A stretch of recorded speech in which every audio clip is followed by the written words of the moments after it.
Features of Indian constitution, जो India का constitution है उसको वर्ल्ड का लेंथीएस्ट कॉन्स्टिट्यूशन कहा जाता है। ये दुनिया में इकलौता ऐसा कॉन्स्टिट्यूशन है जो सबसे ज्यादा लेंथीएस्ट है।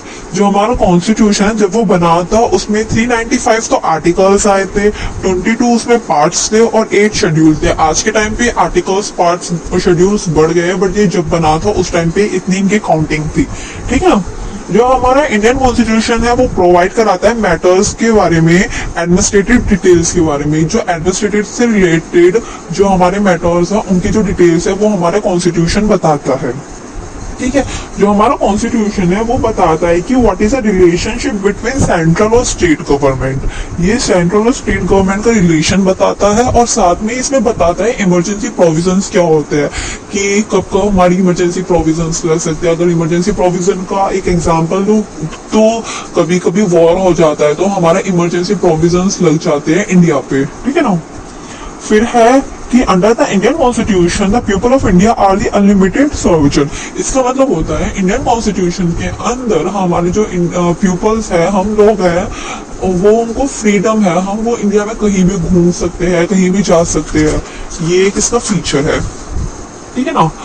एक हमारा कॉन्स्टिट्यूशन का ये फीचर है कि वो एस्टेब्लिश करता है parliamentary form of government both at central and state level. जो हमारा इंडियन कॉन्स्टिट्यूशन है वो फेडरल लेवल पे बनाया गया है। उसमें सेंट्रल भी होता है, यूनियन भी होता है। ठीक है ना। तो इसमें जो पार्लियामेंट्री उसमें सेंट्रल को भी रखा गया, स्टेट को भी रखा गया, जिससे कि ऐसा ना हो जाए कि सेंट्रल गवर्नमेंट आ जाए और वो स्टेट को कुछ करने ही ना दे। इस वजह से दोनों गवर्नमेंट को रखा गया है। The Indian Constitution through written insufficient flexible। जो हमारा इंडियन कॉन्स्टिट्यूशन उसे फ्लेक्सिबल कहा जाता है। क्यों? क्योंकि वो रिटन है। अगर वो ओरल होता तो बहुत ज्यादा कंफ्यूजन होती वर्ड्स के ऊपर, बट वो रिटन है तो इस वजह से इसे बहुत ज्यादा फ्लेक्सिबल कहा गया है।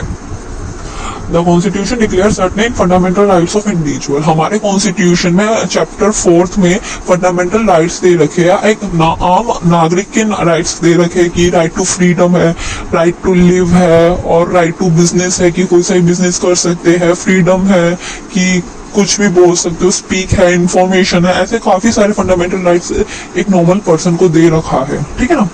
फिर हमारा जो कॉन्स्टिट्यूशन का मोस्ट इंपोर्टेंट और यूनिक फीचर बताया जाता है वो डीपीएसपी को बताया जाता है, डायरेक्टिव प्रिंसिपल ऑफ स्टेट। इसमें जो हमारा स्टेट होता है उनकी कुछ ड्यूटीज बता रखी है कि उनको पॉलिसीज बनानी है और लोगों को किस तरीके से इनकम वगैरह देनी है और कैसे कैसे एनवायरनमेंट को सेव करना है। वो डीपीएसपी में आता है। स्टेट की ड्यूटीज है कि स्टेट को क्या क्या करना है। ठीक है।